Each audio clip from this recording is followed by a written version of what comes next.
আলহামদুলিল্লাহ, সমস্ত প্রশংসা মহান আল্লাহ তাআলার জন্য যে আল্লাহ রাব্বুল আলামিন আমাদেরকে দীর্ঘদিন যাবৎ কোরআনের খেদমত করার সুযোগ দিয়েছেন। এজন্য আমরা শুকরিয়া আদায় করি আলহামদুলিল্লাহ। আজকে আসলে খুবই আনন্দ এবং উচ্ছ্বাসের সাথে বলতে হয়, আমাদের দাওয়াতুল ঈমান মহিলা মাদ্রাসা থেকে একজন হাফেজা হয়েছেন। তার নাম হলো মুসম্মদ সাইমা বিনতে মাসুদ। সে আজকে আনুষ্ঠানিকভাবে সবক শেষ করেছে আলহামদুলিল্লাহ।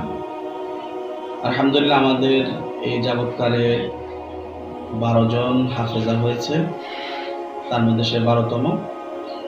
আমি ওর জন্য আপনাদের সকলের কাছে দোয়া চাই, আল্লাহ তাআলা যেন তাকে শ্রেষ্ঠ একজন হাফেজা আলেম হিসেবে আল্লাহ তাআলা কবুল করে এবং তার পরিবারকে কবুল করে, তার মা বাবাকে কবুল করে। এবং আমাদের এই শিক্ষা প্রতিষ্ঠানে যারাই এখানে হাফেজা হয়েছে আলহামদুলিল্লাহ সকলেই ভালো মানের হাফেজা হয়েছে। এবং আমরা চাই আমাদের এই শিক্ষা প্রতিষ্ঠানের ভাবমূর্তি, শিক্ষার মান, পরিবেশ আমরা যেন ঠিক রাখতে পারি। সকলের কাছে আমরা দোয়া চাচ্ছি। ওমা তাওফীক ইল্লা বিল্লাহ। আউযু বিল্লাহি মিনাশ শাইতানির রাজীম। বিসমিল্লাহির রাহমানির রাহিম। رضوا بأن يكونوا مع الخوالف وطبع على قلوبهم فهم لا يفقهون. لكن الرسول والذين آمنوا معه جاهدوا بأموالهم وأنفسهم وأولئك لهم الخيرات وأولئك هم المفلحون. صدق الله العظيم. আজকে এখানে আমি উপস্থিত হয়ে নিজেকে নিজের ধন্য মনে করি।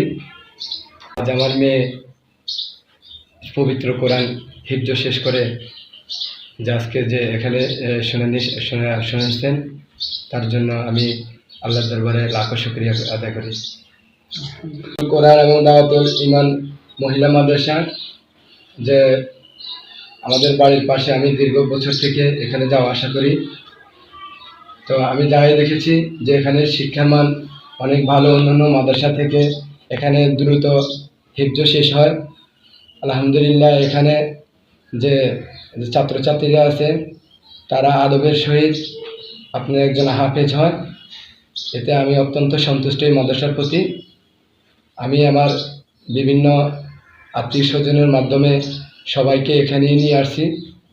তো সামনেও আমি সবাইকে অনুরোধ করব, দাওয়াতুল কোরআন এবং দাওয়াতুল ঈমান মাদ্রাসার মধ্যে আপনারা আসেন, দেখেন। তো আমি সবার কাছে এটাই বিনীত অনুরোধ করতে চাই যে আপনারা আপনাদের ছেলে মেয়েদেরকে কোরআনের আলোকে আলোকিত করুন, কোরআনের আলোকে গড়ে তুলুন, যাতে করে আমাদের ইহকাল পরকাল আমরা মুক্তি পেতে পারি এই সন্তানের কারণে।